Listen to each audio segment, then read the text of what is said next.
Doctor Ginás, llega el momento del retiro, usted cierra su laboratorio en la Universidad de Nueva York. ¿Qué proyectos tiene? ¿Qué viene? Varias cosas a hablar. Yo cierro mi laboratorio en Nueva York, pero sigo con una oficina. Y tengo otro laboratorio que voy a mantener en Cape Cod.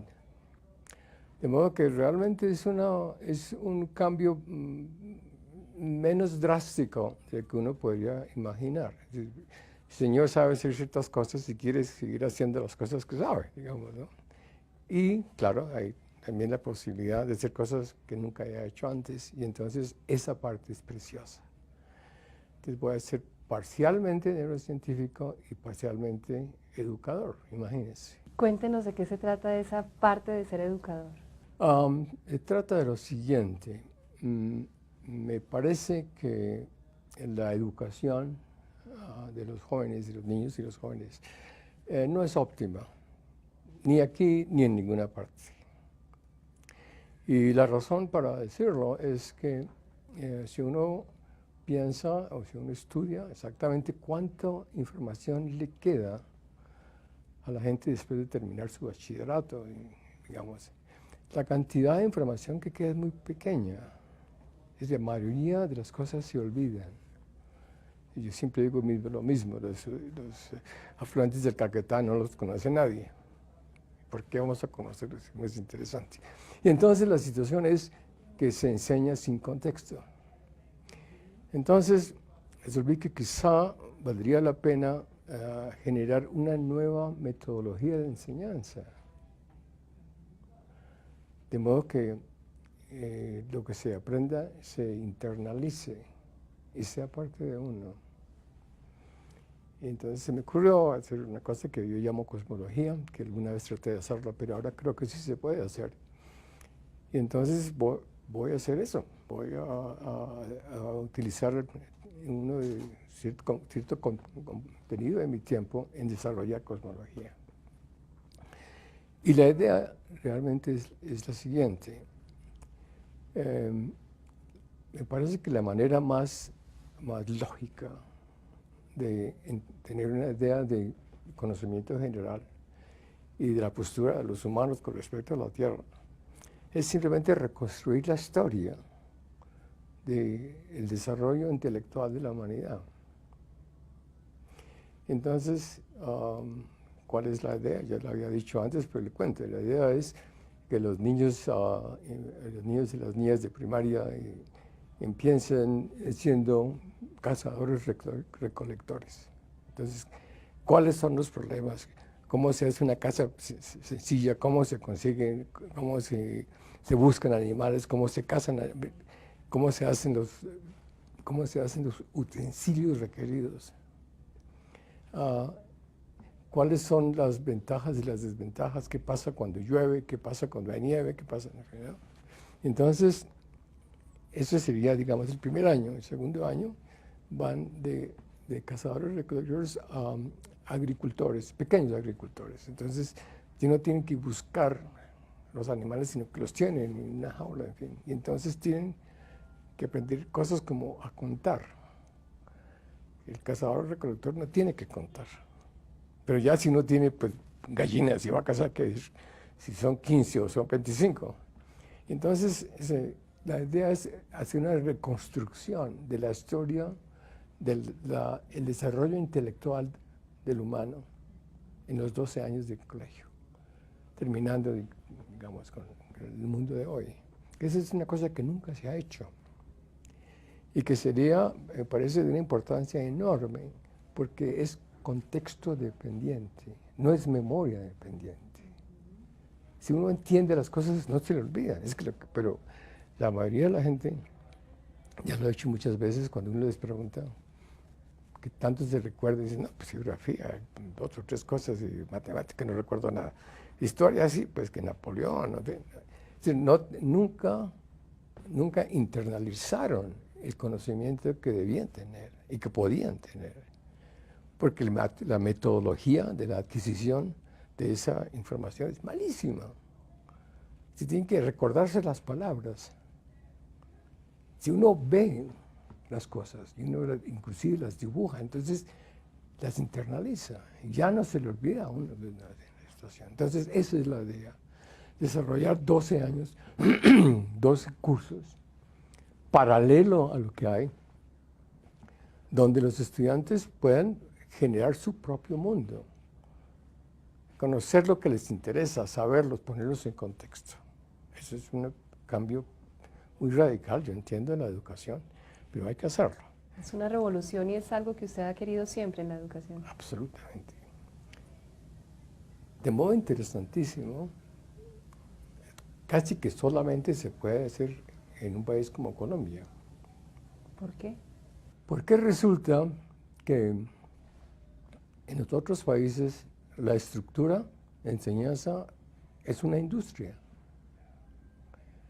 y está totalmente organizada para vender los libros y para que los profesores enseñen las cosas. Es decir, ya es una estructura casi sin porvenir.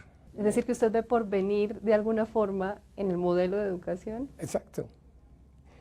Hay que cambiar el modelo de educación. Porque ¿qué pasa? Que venden los libros de geografía, venden los libros de álgebra, y la gente no sabe geografía y no sabe álgebra, porque la metodología no es suficientemente buena para que la gente pueda entenderlo y hacer lo propio. Y entonces, Colombia tiene una enorme ventaja, y es que la educación no está tan cristalizada. Y si uno les explica a los profesores que ellos no son los dueños del conocimiento, pero son los guías, y que cada persona, cada muchacho, cada niño tiene una mentalidad un poquito diferente, y entonces el conocimiento debería estar relacionado con la capacidad de la persona, con las cosas que les gustan. El talento. Claro, y de vez en cuando se le meten cosas que no les gusten, pero en pequeño, ¿no?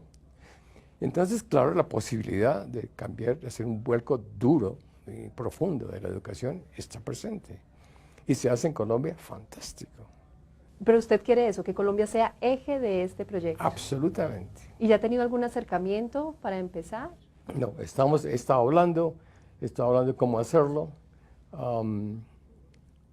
Les cuento que lo voy a hacer con otro colombiano que se llama Hakanami Hoy. Son buenos amigos. Entonces, él va a hacer los dibujos y vamos a organizarlo, y entonces es una revolución, es perfectamente increíble.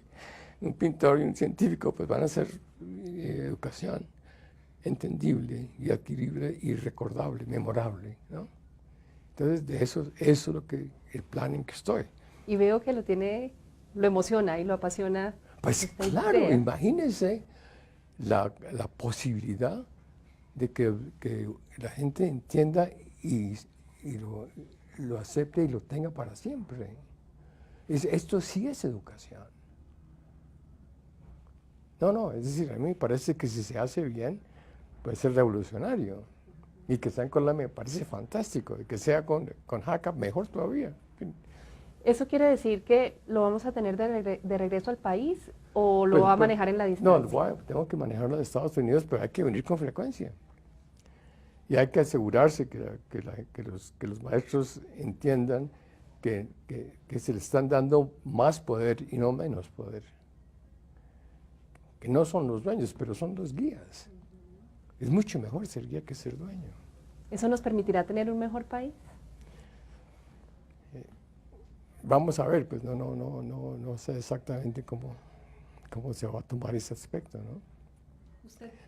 Pero teóricamente debe funcionar. Y yo realmente creo que va a funcionar. En fin, ahora hay que hablar con el ministerio, hay que tener las posibilidades. Yo voy a hacerlo desde mi punto de vista ad honorem, pero naturalmente se requiere que el ministerio quiera que aporte los dineros necesarios para hacer el programa, ¿no? Nosotros estamos diseñándolo, pero hay que hacerlo una realidad, ¿no? Usted siempre ha sido crítico del tema de educación en nuestro país. Participó en la misión de sabios hace más de 20 años. No, participé, la propuse y salió. Y Y se propuso ¿Y inclusive este en ese proyecto momento. es similar a lo que pasó en esa época? Absolutamente. ¿Por qué ha sido tan difícil pasar del papel a la realidad? Porque no pasa. En todas partes del mundo ese paso es difícil. En Colombia ha sido particularmente difícil. Pero creo que se puede hacer ahora.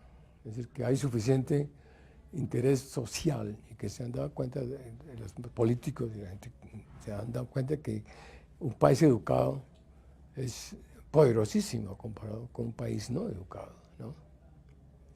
Y no va a ser tan costoso, es simplemente un cambio de filosofía, no es más. En fin, no estamos hablando de billones de dólares, ¿no? Igual pasa con el tema de inversión en ciencia, en investigación, en generación de conocimiento. Absolutamente, absolutamente. ¿Usted cree que ahí están esos dos ingredientes claves para que Colombia sea un mejor país? Absolutamente. ¿O agregaría algo más? No, es necesario y suficiente. Educación Educación. e investigación. Optimizar el sistema nervioso de los colombianos. Es que no somos más, ni la humanidad ha sido más nunca. Somos nuestro cerebro.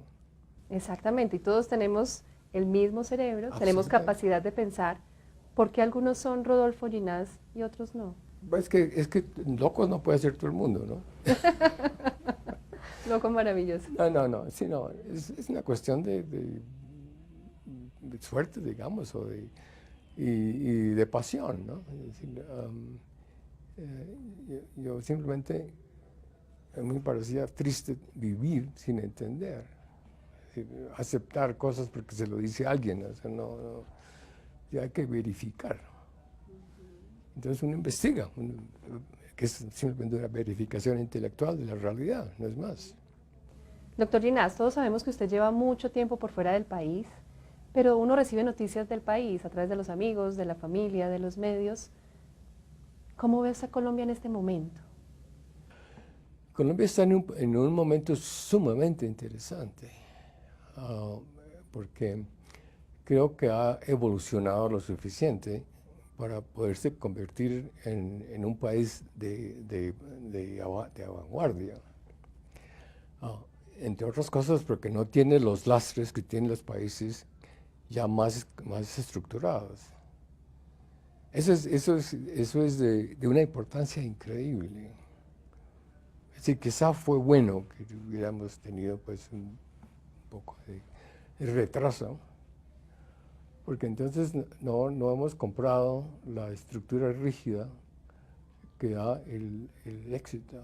Entonces tenemos una arquitectura nueva, tenemos un modo de pensar nuevo, tenemos cuestiones que no se han hecho. De tal que estamos en la posibilidad de realmente convertirnos en un país sumamente interesante. Un terreno fértil todavía por abonar. Absolutamente, absolutamente. Descríbanos la Colombia que Rodolfo Ginás sueña. La Colombia de Rodolfo Ginás sería una Colombia donde la gente está optimizada intelectual y emocionalmente, donde el ser rico o pobre es menos importante de ser inteligente y entender. Es decir, se está optimizando las propiedades humanas que son más atractivas. Porque el poseer cosas, es decir, está bien. Poseer un exceso de cosas, pues no creo que es necesario, ¿no?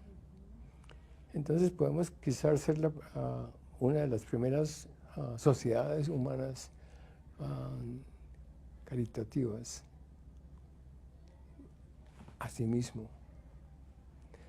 donde uno se pueda querer y donde uno pueda querer a los demás. Ahí habría otro ingrediente clave para tener un mejor país, ¿no? No, es decir, ahora, esos son sueños de noche de verano, digamos, pero no se puede hacer en un país más estructurado. Okay.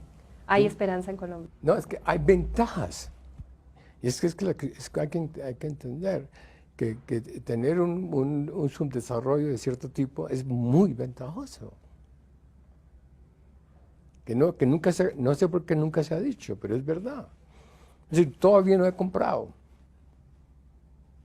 Entonces no estoy pues ya enflautado con esta vaina, pues, ¿no? Como dicen en Colombia. En fin, mire, Yo tengo una postura muy positiva en la vida y creo que si se puede hacer sería fantástico. Y seguro que lo va a hacer. Bueno, del dicho al hecho siempre hay cierto trecho, ¿no? Pero eso es lo que lo hace más interesante. No, pero no, claro, no, pero yo creo que se puede hacer y la ventaja es que todo el mundo gana. No hay perdedores. Pues, en economía pues hay los que tienen y los que no tienen. Pero si todo el mundo tiene educación, gana todo el mundo, ¿no? Se reconoce como ser humano, Homo sapiens sapiens. Doctor Ginás, ¿qué consejo le daría usted al futuro presidente de este país? Casi que no es un consejo, vamos a hacerlo. Tenemos que cambiar la educación. Lo más rico que tiene Colombia es su gente. Hay que subir el nivel de la gente. ¿No? Es decir, fácil quitar todos estos colombianos y que vengan a otro grupo y países riquísimos desde todo punto de vista, pero como que no se utiliza. Entonces, mejorar la población para mejorar Colombia. Y puede, y tiene la posibilidad, porque otros países no la tienen, ya están demasiado estructurados. Entonces es el niño a quien se le va a enseñar a tocar piano bien de chiquito, ¿no? Doctor Ginás, usted dice, ahora la evolución debe ser colectiva, desde lo social. Colectiva e intelectual, porque no va a haber evolución biológica, en fin, no vamos a ver. O se demoraría tanto que la evolución intelectual pues no tendría chance, ¿no? De modo que hay que simplemente hacer la evolución intelectual. Precisamente desde esa evolución social, colectiva, intelectual, política, ¿qué mensaje quisiera dejar usted supremamente claro para la gente que lo va a ver? La parte más preciosa, me parece a mí, tiene que ver con los mandamientos de la religión católica. Y yo solamente creo en uno. ¿Cuál? Querer a los demás como quiere uno mismo. Si uno quiere al prójimo como uno quiere a sí mismo, tendría una sociedad perfecta, capaz de empatizar. ¿Eso es inteligencia? Eso es inteligencia. Es que además de ser inteligente, da una gran alegría. Es buena, ¿no? Es saludable, intelectualmente es preciosa. Es que es bueno, lo que pasa es que la pobre gente no puede ser buena porque no tienen con qué. Pero ser bueno es mucho, mucho más rico, mucho más agradable que ser malo. Qué horror, cosa tan fea, cosa tan triste. Eso que digo lo creo. Sé que es verdad. Doctor Ginás, no me queda sino darle las gracias por seguir creyendo en Colombia. Encantado. Y por volver con esta maravilla de proyecto. Imagínense con qué gusto. Y usted es muy gentil y ustedes muy amables, todos. Gracias.